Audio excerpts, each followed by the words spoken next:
Assalamualaikum and good evening everyone. My name is Nur Fadila binti Abdullah. Today I would like to share about a very important teaching approach in education, which is differentiated instruction.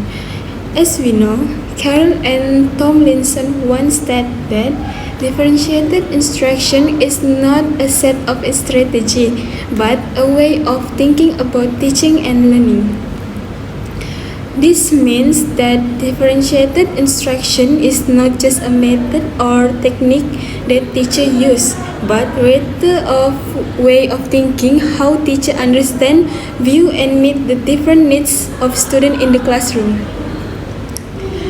In today's education world, teachers face students who come from various backgrounds, abilities, interests, and learning style. Therefore, teachers need to be more flexible and creative in adjusting their approach so that every student can learn according to their needs. This approach includes four main components, which is readiness, interest, learning style, and learning environment. Okay, the first one is readiness. As we know, readiness refers to a student preparedness to acquire new knowledge, skill, and concept. It is influenced by factors such as prior knowledge, skill, emotional, and physical development. For example, in a science class, the topic light and shadow can show how students differ in readiness. Some students are quick learners. They already know the light comes from such source like the sun or a lamp, and the shadow are formed when an object blocks the light. Meanwhile, average student may understand the basic idea but still need guidance. So, teacher can demonstrate the concept using a torchlight, the student hand, and white paper to help them see how shadows are formed. On the other hand, students who struggle may still be confused or have trouble focusing. For them, the teacher can make learning fun through role play. You can see like one student act as the sun, the object, and the observe of the shadow appears on paper. When teacher considers student readiness before teaching, the learning process becomes more inclusive, engaging, and effective. The next one is interest. Interest is the motivation factor that helps students stay focused and engage in learning. For example, in Malay language class, maintaining student interest is crucial so they don't feel bored when reading, writing, or speaking. Students who are quick learners may enjoy reading and writing activities. So, teacher can give them extra tasks like writing short story based on the lesson topic. The next one is average student often prefer lessons that are fun, just like picture story or words games such as sentence building. For struggling students who may not enjoy reading or easily lose focus, teacher can create group activity or short role play to help them participate and enjoy the lesson. By attracting student interest through suitable activity, teacher ensure all students are motivated and stay engaged throughout the lesson. The next one is learning style. As we know, learning style refers to the way students absorb, process, and retain information most effectively. The three main styles are visual, auditory, and kinesthetic. The first one is visual learner understand better through picture, color, and video. For example, when learning about adjective, the teacher can use colorful mind maps to make the words and meaning clear. The next one is auditory learners understanding better through hearing. So, teacher can read story using expressive tones or conduct singing or conversation activities to help them remember. The last one is kinesthetic Learners prefer movement and hands-on activities.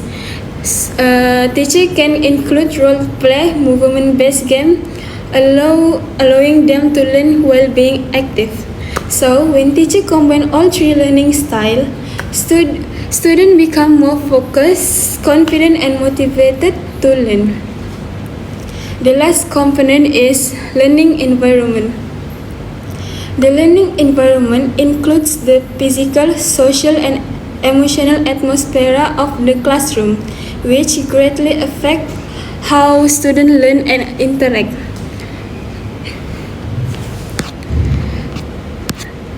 So, it's, as we know, the learning environment it's play a major role in shaping student behavior, motivation, and engagement during lesson, such as a positive learning environment allow students to feel safe, respected, and encouraged to learn confidently.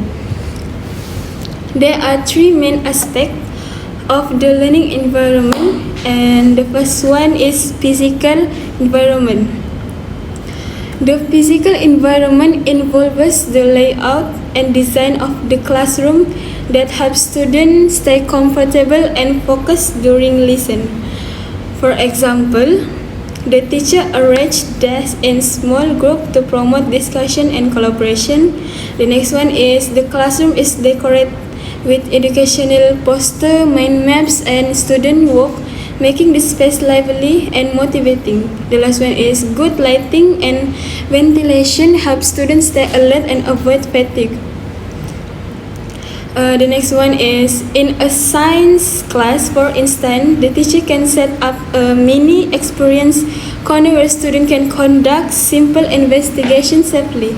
A well-organized and engaging classroom encourages students to participate more actively in learning activity. The second aspect is social environment. The social environment refers to the relationship and interaction among teacher and student, as well between students themselves. A positive social climate help create a support, respectful, and cooperative classroom culture. For example, students listen and respect each other's opinions, even when they disagree. The next example, the teacher model kindness, fairness, and inclusivity, ensuring that no student feels left out. The next example is, a Malay language group activity. The teacher ensures every student has the opportunity to share ideas during a presentation, help them feel appreciated and confident to speak. The last aspect of learning environment is emotional environment. The emotional environment is perhaps the most important aspect because it influences how safe, confident, and motivated students feel in class. When students feel emotionally secure, they are more likely to participate and thus take risks in learning. The example is the teacher avoids scolding student public and instead correct them gently in private. The teacher also recognizes effort, not just result. For instance, praising a student who tried to answer even if the response isn't perfect. A positive emotional environment helps students develop self-confidence, resilience, and enthusiasm for learning. So, when teachers successfully build a positive learning environment, physically, social, and emotional, students will feel safe and motivated to participate, be willing to take learning risks, and express ideas freely, develop a strong sense of belonging and respect, leading to better academic performance and emotional well-being.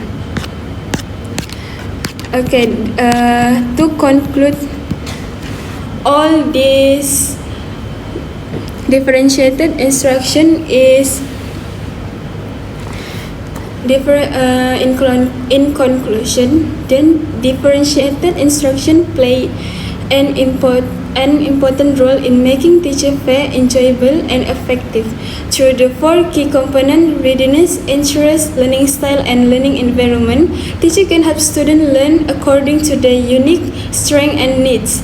I believe that being a teacher is not only about delivering lesson, but also about understanding and guiding each student to reach their potential. Every student is unique. When we understand their uniqueness, only they can we truly each from the help. That's all for me. Thank you.